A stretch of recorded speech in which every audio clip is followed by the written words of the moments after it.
क्या पाकिस्तान अपने परमाणु हथियारों की सुरक्षा व्यवस्था पूरी तरीके से बदल रहा है? आखिर जनरल आमिर रजा को नई स्ट्रैटेजिक कमांड की जिम्मेदारी क्यों दी गई? क्या यह सिर्फ एक सैन्य बदलाव है या इसके पीछे कोई बड़ी राजनीति छिपी हुई है और इसका भारत की सुरक्षा पर क्या असर पड़ सकता है? जनरल आमिर रजा पाकिस्तान के पहले राष्ट्रीय सामरिक कमांड के प्रमुख के रूप में इनको जो है चुना गया है। अब हम देखें, हाल ही में खबर आई है कि अब हम देखें जो पाकिस्तान सरकार है उसने जो अपनी परमाणु और रणनीतिक सुरक्षा है उसमें एक बड़ा बदलाव किया है। उसमें इन्होंने जो है एक राष्ट्रीय प्रमुख या राष्ट्रीय सामरिक कमान के प्रमुख को जो है चुना है, जो कि यहाँ पर जनरल आमिर रजा खान है। ये एक नए प्रमुख के रूप में जो है राष्ट्रीय सामरिक प्रमुख के रूप में कार्य करेंगे। अब हम देखें तो ये जो हैं जो कमान है यानी कि जो इनको कमांड दी गई है, ये जो है पाकिस्तान के परमाणु हथियार और अन्य जो राजनीतिक सैन्य क्षमताएं हैं उनकी निगरानी करेंगे और उनका जो है संचालन करेंगे। अब यह फैसला एक पाकिस्तान की जो सुरक्षा व्यवस्था है उसके लिए एक बहुत ही महत्वपूर्ण फैसला माना जा रहा है। अब हम देखें नेशनल स्ट्रैटेजिक कमांड क्या होती है। नेशनल स्ट्रैटेजिक कमांड यानी कि NSC एक विशेष प्रकार की कमांड होती है जिसका काम होता है जो परमाणु हथियार होते हैं उनकी सुरक्षा करना, जो कि परमाणु हथियार बनाए जाते हैं उनकी सुरक्षा करना और उससे जुड़े जो भी निर्णय होते हैं उनको लेना और उनमें जो है समन्वय बना के रखना है। ये जो कार्य है वो यहाँ पर इसके जो प्रमुख होते हैं उनका होता है। अब हम देखें तो जो यहाँ पर मिसाइल्स हैं और जो परमाणु हथियार हैं जो यहाँ पर बनाए जा रहे हैं उन पर निगरानी रखना, ये भी जो है इसके जो प्रमुख होते हैं उनका कार्य होता है। या फिर किसी आपातकालीन स्थिति यानी कि कभी जो है एकदम से युद्ध शुरू हो जाए या फिर कोई अचानक से हमला हो तो उस स्थिति में जो है तुरंत से कार्रवाई जो है की जा सके, ये जो इसके प्रमुख होते हैं उनका काम होता है। अब हम देखें नेशनल स्ट्रैटेजिक कमांड जो होती है इसका उद्देश्य क्या है। कमान को जो है अधिक संगठित बनाना और उसके साथ ही निर्णय लेने में तेजी लाना, यानी कि जैसे कि हमने आपको बताया कि कभी अगर युद्ध की स्थिति हो या फिर अचानक कोई देश जो है हमला कर दे पाकिस्तान पर तो यहाँ पर वो जल्दी से अपनी सुरक्षा जो है वो कर सके, इसके लिए जो है तेजी से निर्णय लेना, ये भी इसका एक उद्देश्य रखा गया है। उसके साथ ही अगर हम बात करें तो रणनीतिक हथियारों पर बेहतर नियंत्रण, यानी कि किस प्रकार के हथियार बनाए जाएंगे, कैसे हथियार बनाए जाएंगे और कैसे उनका जो है उपयोग किया जाएगा, इस का जो पूरा नियंत्रण है वो यहाँ पर इसके जो कमांड प्रमुख होते हैं उनके पास होता है। अब हम देखें कि पाकिस्तान के पास जो परमाणु हथियार है वो क्यों है और कब से हैं। सबसे पहले अगर देखें तो पाकिस्तान अपने परमाणु कार्यक्रम जो है वो उसकी शुरुआत उसने जो है भारत के कारण की थी। यानी कि अगर हम बात करें तो जो है यहाँ पर भारत ने परमाणु हथियार अपने बनाए थे, जिससे क्या हुआ था कि अब पाकिस्तान जो है अपनी सुरक्षा के लिए उसने भी जो है हथियार बनाए थे। अब हम देखें मुख्य कारण क्या रहे थे पाकिस्तान के परमाणु हथियार बनाने के। सबसे पहले क्या हुआ था कि 1971 में यहाँ पर जो युद्ध है वो हुआ था और उसके बाद क्या हुआ कि पाकिस्तान को यहाँ पर कमी महसूस हुई कि अगर उसके पास परमाणु हथियार नहीं होंगे तो आने वाले समय में कोई देश जो है उस पर हमला कर सकता है, जिससे क्या होगा कि उसकी देश की सुरक्षा जो है वो खतरे में पड़ सकती है। तो इसीलिए उसने जो है अपनी सुरक्षा चिंताओं को मद्देनजर रखते हुए यहाँ पर ये जो परमाणु हथियार है उसका निर्माण करने की जो है शुरुआत यहाँ पर 1971 में कर दी थी। उसके साथ ही अगर हम बात करें तो जब 1974 में परमाणु परीक्षण किया था भारत ने, उसके बाद पाकिस्तान ने अपना कार्यक्रम जो है यानी कि जो परमाणु हथियार बनाए जा रहे थे उसका जो कार्यक्रम चल रहा था उसको और तेज कर दिया ताकि जो है परमाणु हथियार जल्दी से बन जाए। उसके बाद 1998 में जब भारत ने जो पोखरण है, यहाँ पर भारत का पोखरण एक हथियार है वो यहाँ पर बनाया गया था, उसका परीक्षण किया गया था। तो उसी समय पे पाकिस्तान ने भी अपनी चागाई परमाणु परीक्षण की जो यानी कि चागाई परमाणु था उसका परीक्षण जो है वो यहाँ पर पाकिस्तान ने भी किया था। आज के समय में अगर हम बात करें तो पाकिस्तान जो है वो दुनिया का परमाणु हथियार संपन्न देशों में से एक देश माना जाता है, यानी कि इसके पास संपूर्ण रूप से यानी कि अपनी देश की रक्षा के लिए संपन्न रूप से परमाणु हथियार जो है वो उसके पास उपलब्ध हैं। अब हम देखें तो पाकिस्तान को नई कमान बनाने की जरूरत क्यों पड़ी।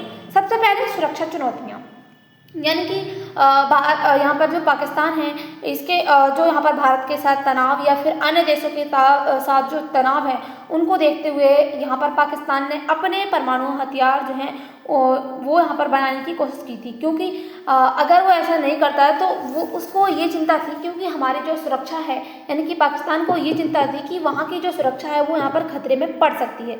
उसके साथ ही अगर हम बात करें आतंकवाद की, तो यहाँ पर पाकिस्तान में कई सारे छोटे छोटे गुट आतंकवाद के मिलते हैं। आंतरिक आतंकवाद जो है पाकिस्तान में अधिक देखने को मिलता है, और इसको सॉल्व करने के लिए जो है यहाँ पर ये परमाणु हथियार है वो यहाँ पर बनाया जा रहा है। और उसके साथ ही कई सारे जो देश हैं उनमें भी जो है आतंकवाद देखने को मिलता है, जिससे जो है यहाँ पर हमला होता है पाकिस्तान पर। उसके साथ ही अगर हम बात करें तो आधुनिक युद्ध प्रणाली, यानी कि अब हम देखें तो आज के समय में जो युद्ध हो रहे हैं, मिसाइल्स, ड्रोन्स और जो यहाँ पर साइबर हमले, इस प्रकार के जो आधुनिक युद्ध होते जा रहे हैं। पहले के समय में क्या था कि प्राचीन समय में लोग जो है यहाँ पर तलवार और यहाँ पर एक तरीके से जो है किसी भी प्रकार का यहाँ पर लकड़ी के हथियार, इनका उपयोग करके जो है लड़ाई लड़ा करते थे। लेकिन आज के समय में हथियार जो हैं वो यहाँ पर बदल चुके हैं, मिसाइल्स, ड्रोन्स, और उसके साथ ही हम यहाँ पर बात करें तो जो साइबर हमले हैं, साइबर युद्ध जो है वो यहाँ पर देखने को मिल रहे हैं। उसके साथ ही अगर हम बात करें तो निर्णय तेजी, यानी कि कभी भी ऐसी स्थिति हो कि अगर कोई भी देश जो है पाकिस्तान पर हमला करता है तो उस समय पे जो निर्णय है वो यहाँ पर तेजी से लिए जा सकते हैं, ताकि यहाँ पर जो पाकिस्तान है उसकी देश की जो सुरक्षा है वो यहाँ पर सुनिश्चित हो सके। उसके साथ ही जो कमांड व्यवस्था थी उसको मजबूत करना भी एक उद्देश्य जो है वो इसका रखा गया था। अब हम देखें जनरल आमिर रजा कौन है। ये पाकिस्तान के सेना के जो वरिष्ठ अधिकारी हैं वो यहाँ पर माने जाते हैं, यानी कि एक तरीके इनको जो है चुना गया है। अब हम देखें ये पहले क्या थे, chief of the general staff में भी रह चुके हैं। रणनीति और सैन्य योजना जो होती है उनके बनाने का एक लंबा अनुभव जो है वो इनको रहा है, क्योंकि ये इस फील्ड में जो है जा चुके हैं। अब इनको जो है नई स्ट्रेटजिक कमांड के प्रमुख के रूप में जो है वो, यानी कि जो यहाँ पर कमांड के पहले प्रमुख के रूप में, इससे पहले यहाँ पर एक भी कमांड के पहले प्रमुख या फिर एक भी प्रमुख जो है वो नहीं थे, इनको जो है पहला प्रमुख जो है यहाँ पर चुना जा रहा है। अब हम देखें तो पाकिस्तान की परमाणु कमान कैसे काम करती है। पहले के समय में क्या था कि अलग अलग सैन्य संस्थाएं हुआ करती थी, और कई सारे जो यानी कि कई स्तरों के जो निर्णय थे वो यहाँ पर संस्थाएं अलग अलग लिया करती थी, और समन्वय जो है अपेक्षाकृत धीमा हुआ करता था, यानी कि जो जितनी भी संस्थाएं थी उनके बीच में समन्वय जो है वो यहाँ पर बहुत धीमा हुआ करता था।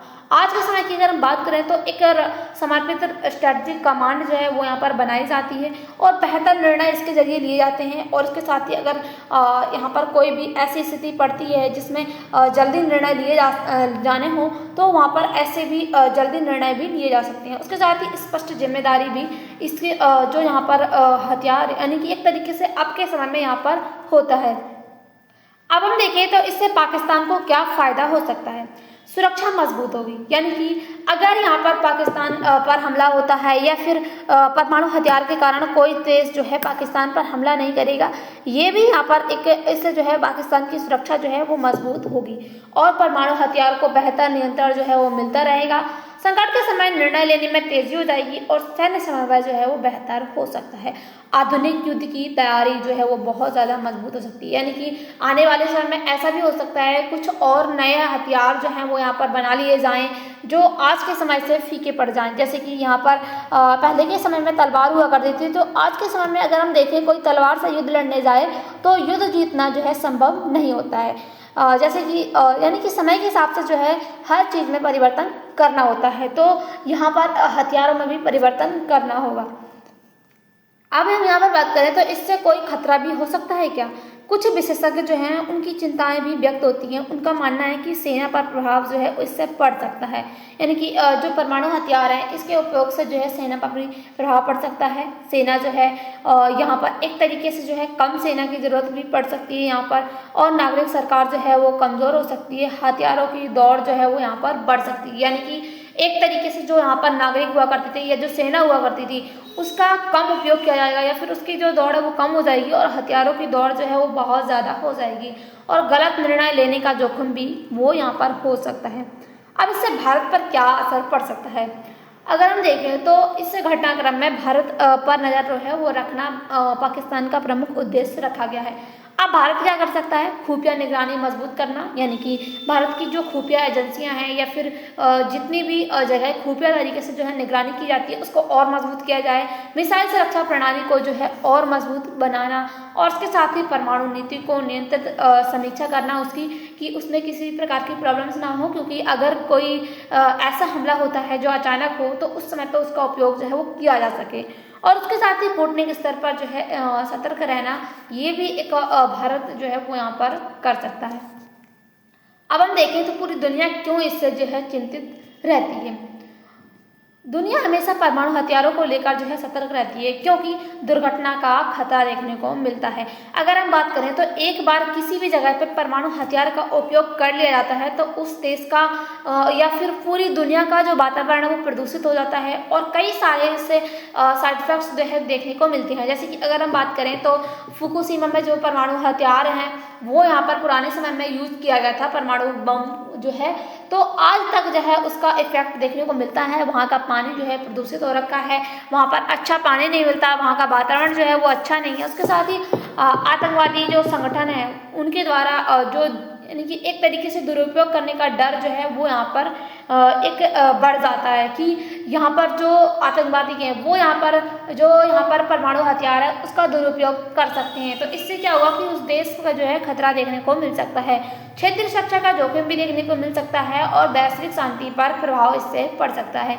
इसीलिए अंतर्राष्ट्रीय समुदाय जो है वो चाहता है कि परमाणु हथियार सुरक्षित और जिम्मेदारी से नियंत्रित रहें, यानी कि उनको जो है कोई भी इस्तेमाल ना करे या फिर बहुत ज़्यादा अर्जेंट होने पर भी उनको एक तरीके से बहुत ज़्यादा ऐसी स्थिति हो कि अब जो है उस हथियार का उपयोग किए बिना काम नहीं हो सकता, तभी जो है उस हथियार का उपयोग किया जा सकता है। और उसके साथ ही अगर हम बात करें तो भारत और पाकिस्तान की परमाणु नीति क्या है।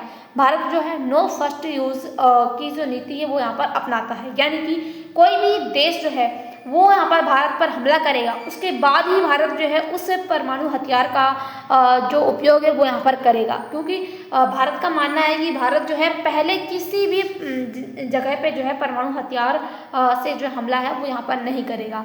अब केवल जो प्रतिरोध है उसके लिए भी परमाणु हथियार यहाँ पर भारत ने बनाया है, यानी कि अगर कोई हमला करेगा तो भारत यहाँ पर प्रतिरोध लेने के लिए उस देश पर हमला करेगा। और लोकतांत्रिक नियंत्रण भी इससे जो है वो यहाँ पर भारत की नीति रहती है कि लोकतांत्रिक नियंत्रण जो है वो यहाँ पर बना रहेगा इस हथियार पर। अब हम देखें तो यहाँ पर पाकिस्तान जो है, पाकिस्तान की नीति क्या रहती है, फर्स्ट यूज विकल्प बना रहता है, यानी कि पाकिस्तान जो है परमाणु हथियार को पहले भी इस्तेमाल कर सकता है बिना किसी भी देश के हमले के। उसके साथ ही अगर हम बात कर रहे हैं तो पारंपरिक सैन्य कमजोरी की भरपाई के लिए परमाणु हथियार पर अधिक निर्भरता यहाँ पर पाकिस्तान की रहती है। सेना की भूमिका जो है अधिक प्रभावशाली इससे हो सकती है। अब इस फैसले का राजनीतिक रूप से क्या प्रभाव पड़ सकता है। पाकिस्तान के अंदर जो है सेना की ताकत बढ़ सकती है, सरकार और सेना के जो रिश्ते हैं उनमें भी असर देखने को मिल सकता है। उसके साथ ही अगर हम दक्षिण एशिया की बात करें तो रणनीतिक संतुलन पर भी प्रभाव पड़ेगा और भारत पाकिस्तान संबंधों में एक नई चर्चा का विषय बन जाएगा। वैश्विक स्तर पर अगर हम बात करें तो अमेरिका, चाइना और अन्य देश जो है इस बदलाव पर नज़र रखेंगे, यानी कि ये जो बदलाव यहाँ पर हुआ है इस पर अब यहाँ पर ये जो देश हैं वो यहाँ पर नज़र रखेंगे। अब इससे आर्थिक प्रभाव क्या हो सकता है, यानी कि अगर हम देखें तो आर्थिक प्रभाव में सकारात्मक पॉइंट क्या होंगे कि रक्षा प्रणाली जो है अधिक संगठित हो सकती है और उसके साथ ही रणनीतिक योजना जो है वो बेहतर हो सकती है। अगर हम नेगेटिव पॉइंट की बात करें तो यहाँ पर रक्षा खर्च जो है वो यहाँ पर बढ़ सकता है और सामरिक विकास उसके साथ ही यानी कि सामाजिक रूप से और जो विकास है और योजनाएं हैं वो कम जो संसाधन है वो इससे बच सकते हैं। उसके साथ ही अगर हम बात करें सामाजिक प्रभाव क्या हो सकता है, आम जनता में सुरक्षा को लेकर जो है चर्चा बढ़ेगी। कुछ लोग इसे राष्ट्रीय सुरक्षा के लिए अच्छा मानेंगे, लेकिन कुछ लोग जो है इसमें जो है सुरक्षा, शिक्षा, स्वास्थ्य और रोजगार और उसके साथ ही पर जो है अधिक खर्च मान सकते हैं। और उसके साथ ही अगर हम बात करें तो आलोचना क्या हो सकती है, यानी कि कुछ विशेषज्ञ जो हैं वो इसकी आलोचना भी करते हैं, यानी कि जो परमाणु हथियार है उस पर अधिक निर्भरता जो है क्षेत्रीय प्रभाव जो है बढ़ा सकती है। सेना का प्रभाव लोकतांत्रिक संस्थाओं को कमजोर कर सकता है, हथियारों की होड़ जो है विकास को प्रभावित कर सकती है। अब यहाँ पर जो समर्थन करने वाले लोग हैं उनका क्या कहना है कि राष्ट्रीय सुरक्षा जो है वो मजबूत होगी। इससे परमाणु हथियार जो है उनकी यानी कि परमाणु हथियार जो है वो अधिक सुरक्षित रहेंगे और संकट के समय जो है कमान अधिक प्रभावी हो जाएगी। निर्णय लेने में प्रक्रिया तेज और स्पष्ट हो जाएगी। अब हम देखें तो यूपीएससी के पॉइंट ऑफ व्यू से क्या क्या पॉइंट इसमें इंपॉर्टेंट है। सबसे पहले हम देखें तो न्यूक्लियर कमांड अथॉरिटी यानी कि एनसीए, न्यूक्लियर डिटरेंस और नो फर्स्ट यूज पॉलिसी जो कि यहाँ पर भारत की रही है, और उसके साथ ही साउथ एशिया जो एशियन सिक्योरिटी है वो यहाँ पर ये पॉइंट इंपॉर्टेंट है। अब हम मेंस के हिसाब से देखिए तो जीएस पेपर 2 में भारत पाकिस्तान के संबंध और क्षेत्रीय सुरक्षा। अब हम जीएस पेपर 3 की बात करें तो आंतरिक एवं बाहरी सुरक्षा, परमाणु नीति और रक्षा आधुनिकीकरण, ये पॉइंट जो है इसके लिए इम्पोर्टेंट है। अगर हम ऐसे की बात करें तो एसआई का जो पेपर होता है उसके लिए भी यहाँ पर एक जो यहाँ पर ये जो न्यूज़ है वो इम्पोर्टेंट है। सबसे पहले अगर हम देखें तो दक्षिण एशिया में परमाणु प्रतिरोध और क्षेत्रीय स्थिरता, ये जो न्यूज़ है इसमें ये एक प्रश्न जो है वो यहाँ पर ऐसे में आ सकता है। अब पाकिस्तान द्वारा नेशनल स्ट्रेटेजिक कमांड की स्थापना, जनरल आमिर रजा की नियुक्ति और उसकी सुरक्षा व्यवस्था में एक महत्वपूर्ण संस्थागत बदलाव है। इसका उद्देश्य परमाणु हथियारों और रणनीतिक संस्थाओं को बेहतर तरीके से नियंत्रण करना, और इससे क्या होगा कि क्षेत्रीय सुरक्षा, सैन्य संतुलन और रणनीतिक लोकतंत्र, यानी कि एक तरीके से अगर हम बात करें तो लोकतंत्र में नियंत्रण जैसे मुद्दों पर भी नई बहस शुरू हो सकती है। भारत सहित अन्य जो अंतर्राष्ट्रीय समुदाय हैं वो इस बदलाव पर करीबी रूप से नज़र रख सकते हैं। और आपको क्या लगता है कि क्या ये जो बदलाव है ये पाकिस्तान में एक अच्छा बदलाव माना जा सकता है? तो आपकी जो भी राय हो कमेंट बॉक्स में ज़रूर बताइएगा। इसके साथ ही आपको इसकी पीडीएफ चाहिए तो हमारा जो टेलीग्राम चैनल है जिसकी लिंक डिस्क्रिप्शन बॉक्स में दी गई है उसको ज्वाइन कीजिए, और चैनल से जुड़ी जो भी अपडेट चाहिए वो आपको उस पर मिल जाएगी। मिलते हैं अगली वीडियो के साथ, तब तक के लिए बाय, थैंक्स फॉर वॉचिंग।